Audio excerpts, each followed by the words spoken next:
It's a hot July afternoon. I'm standing in the middle of a supermarket in Holland, trying to pick an ice cream. And I start sweating because this feels like a test. The ice cream poster in front of me is huge, and it has ice cones and lollies and bars and animal faces on sticks. There are flavors that I recognize, chocolate and vanilla.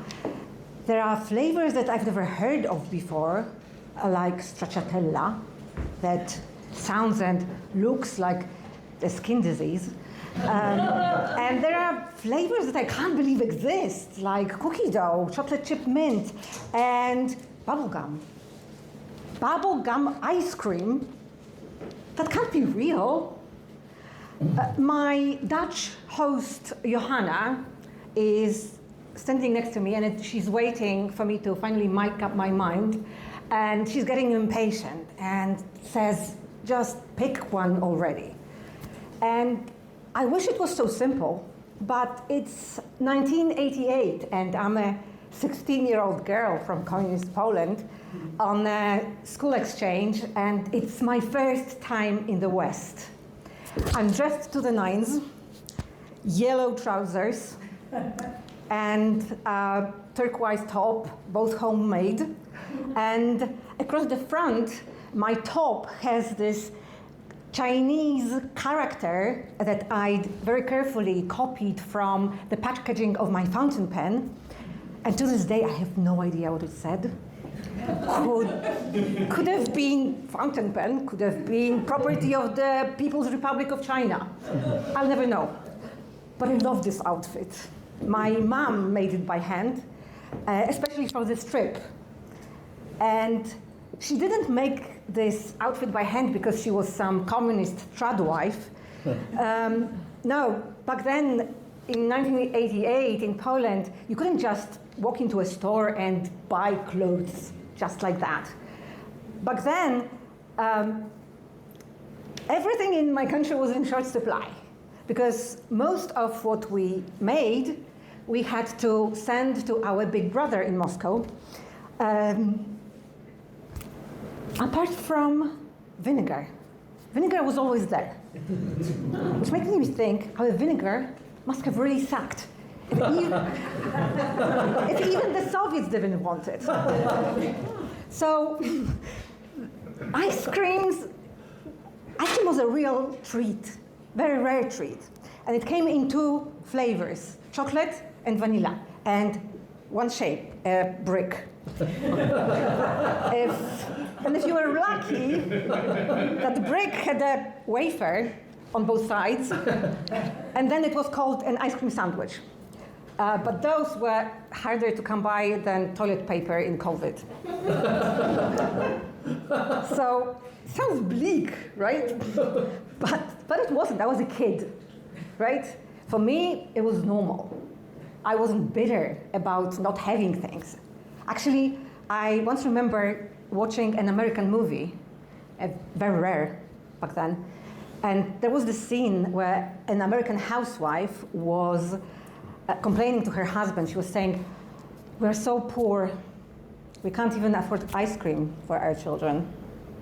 And I remember thinking, what an entitled bitch.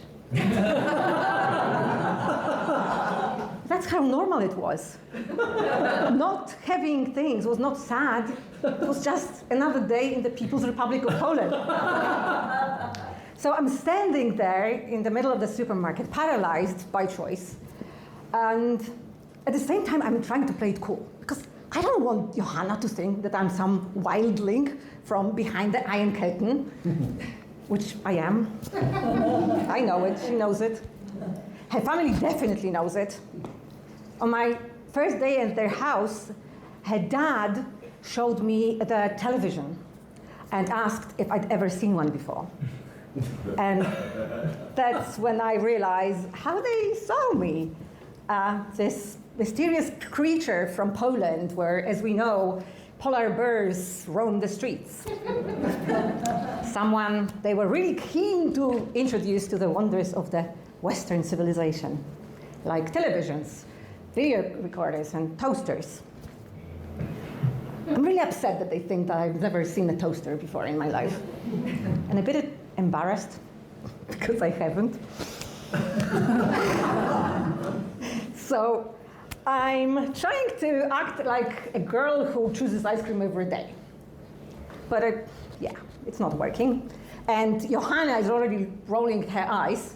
So I finally make my choice, and I pick plain vanilla on a stick. This is what I know. This is what feels something I deserve. And I don't think about this moment for a long time until a conversation that I have with my friend, my childhood friend, Agnieszka, many years after. And we're talking about our parents who are still struggling to adjust to the new system of free market, free choice, free speech. And Agnieszka says, you know what? We are lucky. Communism didn't really affect us. If anything, it made us stronger.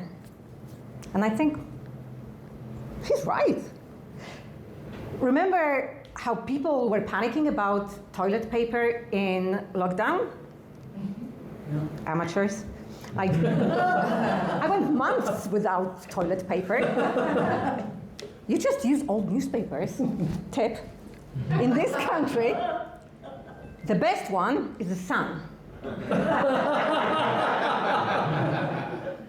You might not agree with their politics, but in terms of softness, it beats the Guardian every time.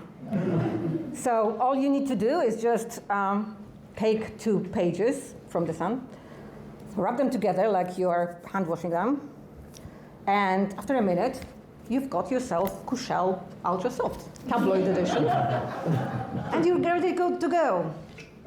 I couldn't resist the pun. So, I think, yeah, communism did make us stronger, and I'm about to agree with my friend. But then I remember that supermarket and that huge poster and the vanilla ice cream that I finally picked. And I think she was only half right, because communism did make us stronger, but it also made our thinking smaller. You know, when all the stores you've ever known only carry 2 flavors of ice cream, you don't know that a third is an option. So for many years, I defaulted to vanilla in my education, my career, in my ambitions. So the sad part of growing up in an authoritarian country was not that I had few choices. It was that I was taught not to dream of more, not to look for more or ask for more.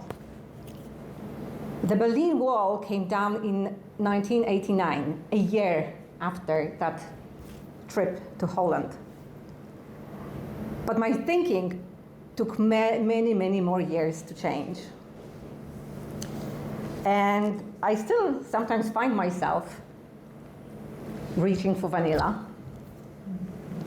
But then I remember that ice cream poster, and I think, fuck vanilla. And I reach for something else. I even tried stracciatella once. Not my thing, but at least it didn't taste like a skin disease. Thank you.